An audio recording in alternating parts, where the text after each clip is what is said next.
Bismillahirrahmanirrahim. Assalamualaikum warahmatullahi wabarakatuh. Penghijrahan Nabi Muhammad sallallahu alaihi wasallam dari Mekah ke Madinah merupakan satu peristiwa yang darinya terdapat banyak pengajaran dan iktibar untuk memperbaiki diri dan membentuk sifat-sifat terpuji dalam diri individu dan masyarakat. Peristiwa penghijrahan baginda antara pengisian ceramah pada Majlis Sambutan Ilal Hijrah 1448 bagi Kementerian Kebudayaan, Belia dan Sukan dan jabatan-jabatan di bawahnya. Majlis diadakan di kementerian berkenaan. Hadir Yang Berhormat Pengiran Datuk Seri Setia Syamhari bin Pengiran Datuk Paduka Haji Mustafa, Menteri Kebudayaan, Belia dan Sukan. Dengan tajuk Hijrah Penyelamat Akidah, ceramah disampaikan oleh Awang Haji Muhammad Najib bin Haji Awang, Pegawai Perkembangan Agama Pusat Dakwah Islamiah, antara lain menggariskan sejarah hijrah Rasulullah yang perlu dijadikan cermin dalam memperkukuh perpaduan dan keharmonian masyarakat. Majlis turut meraikan kepulangan jemaah haji terdiri daripada pegawai dan kaki tangan kementerian berkenaan.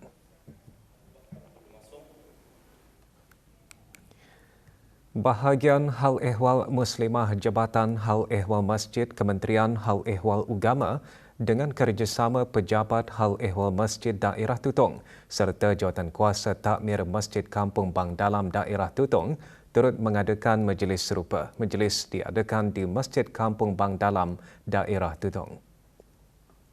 Program diisikan dengan ceramah yang mengupas sejarah hijrah Rasulullah sallallahu alaihi wasallam serta menjelaskan makna dan penghayatan hijrah dalam kehidupan masa kini. Hadir ahli jawatankuasa takmir masjid serta muslimah-muslimah masjid dari seluruh daerah berkenaan. Syarikat Pemasaran Brunei Shell Sendirian Berhad BSM menandakan satu pencapaian penting dengan pelancaran jenama Pennzoil ke pasaran negara. Majlis diadakan di sebuah restoran di Rimba.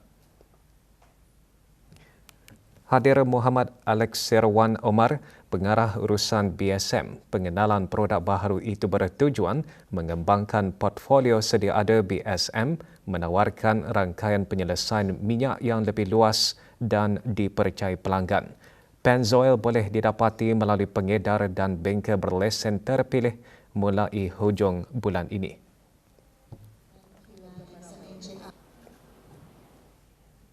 Bagi menyokong usaha memperkukuh dan menyelaras rangka kerja Kawal Selia Keselamatan Radiasi dan Sekuriti Negara berdasarkan amalan terbaik antarabangsa, Majlis Pembukaan Misi Nasihat Agensi Tenaga Atom Antarabangsa IAEA mengenai infrastruktur Kawal Selia bagi Keselamatan Radiasi dan Sekuriti Nuklear RISS telah diungkayahkan sehingga 26 Jun ini.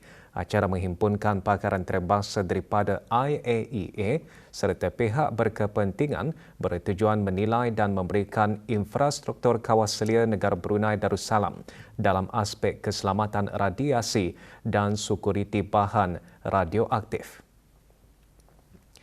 Tahun ini, Otoriti Kebangsaan Keselamatan, Kesihatan dan Alam Sekitar China menjadi tuan rumah kepada misi RISS yang berfungsi sebagai satu latihan penanda aras dan nasihat yang dilaksanakan berdasarkan piawaian dan panduan yang diiktiraf di peringkat antarabangsa. Antara pengisian acara, seminar berkaitan keselamatan radiasi dan sekuriti bahan radioaktif, perbincangan teknikal bersama agensi-agensi kebangsaan yang berkaitan serta lawatan ke fasiliti yang terlibat dalam keselamatan radiasi dan perkhidmatan teknikal. Acara diadakan di sebuah hotel di Anggrek Desa.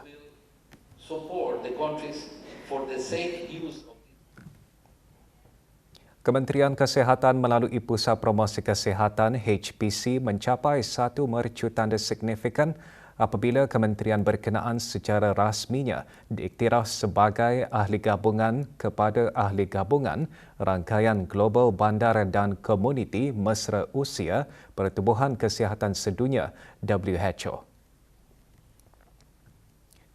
Pengiktirafan tersebut mengukuhkan lagi komitmen negara Brunei Darussalam dalam memperkasa agenda penuaan sihat serta mewujudkan persekitaran yang inklusif, selamat dan kondusif bagi menyokong kesejahteraan warga emas di negara ini. Bagi mewakili negara Brunei Darussalam di Persatuan Antarabangsa, Dayang Siti Munawarah binti Awang Tarif, Pegawai Kesihatan Kanan di Pusat Promosi Kesihatan, menghadiri Kongres Dunia Bandar dan Komuniti Mesra Usia ketiga yang berlangsung di Donostia San Sebastian, Sepanyol. Dalam kongres tersebut, Dayang Siti Munawarah pembentangan bertajuk Advancing the Age-Friendly Movement Brunei Darussalam Commitment. Pembentangan tersebut mengetengahkan komitmen jitu usaha berterusan serta visi strategik negara Brunei Darussalam dalam memajukan gerakan komuniti mesra usia melalui pendekatan yang menyeluruh dan bersepadu. Bagi memastikan bekalan darah di negara ini sentiasa mencukupi, terutama semasa situasi kecemasan, Perkhidmatan Makmal Hospital Pengiran Isteri Hajah Mariam Temburong dengan kerjasama Perpustakaan Dewan Bahasa dan Pustaka Daerah Temburong menganjurkan kempen derma darah. Kempen diadakan di Dewan Bahasa dan Pustaka Daerah Temburong. Kempen yang diadakan bersempena awal tahun Hijrah 1448 antara lain memupuk sikap prihatin dan menggalakkan lebih ramai individu menjadi penderma tetap. Melaluinya diharap lebih ramai individu akan tampil untuk menderma darah kerana setiap titisan darah didermakan mampu memberi harapan serta berupaya menyelamatkan nyawa insan lain.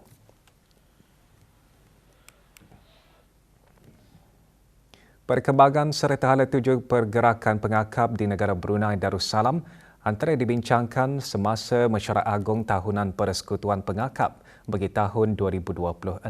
Mesyuarat diadakan di Ibu Pejabat Persekutuan berkenaan di Kompleks Pengakap Jalan Gadong.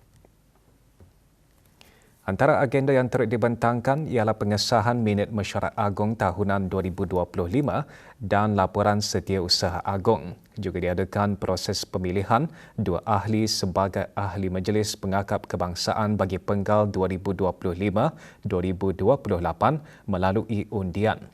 Dua calon yang dipilih ialah Awang Haji Badar bin Haji Ali dan Awang Haji Rosli bin Haji Muhammad Saleh. Mesyuarat menjadi platform penting dalam memastikan takbir urus Persekutuan Pengakap negara Brunei Darussalam terus diperkukuh selain peluang kepada ahli-ahli untuk sama-sama menyumbang kepada kemajuan dan pembangunan pergerakan pengakap di negara ini. Brunei Darussalam Central Bank BDCB mengemas kini senarai waspada yang merupakan senarai entiti-entiti iaitu syarikat dan individu yang tidak dilesenkan, dibenarkan atau dikawal sedia oleh BDCB. Senarai dikeluarkan bagi meningkatkan kewaspadaan orang ramai dan mengelakkan salah tanggapan. Syarikat atau individu yang telah dimasukkan ke dalam senarai tersebut ialah BTC 800 Lurotex. Senarai tersebut boleh didapati di laman web BDCB atau media sosial BDCB. Sukan, Kursus Asas Pengadil Futsal meningkatkan pemahaman peserta mengenai undang-undang permainan futsal serta memperkukuh kemahiran pengadilan melalui sesi pembelajaran teori, praktikal dan analisis video secara dalam talian. Diadakan di Amphitheatre Bangunan Baru Persatuan Bola Sepak Brunei Darussalam, kursus berakhir dengan penyampaian sijil. Penyampaian sijil kepada 12 peserta disempurnakan oleh Siti Zuraina binti Haji Awang Abdullah, Presiden Persatuan Bola Sepak Brunei Darussalam. Juga diadakan penyampaian sijil penghargaan kepada 4 tenaga pengajar.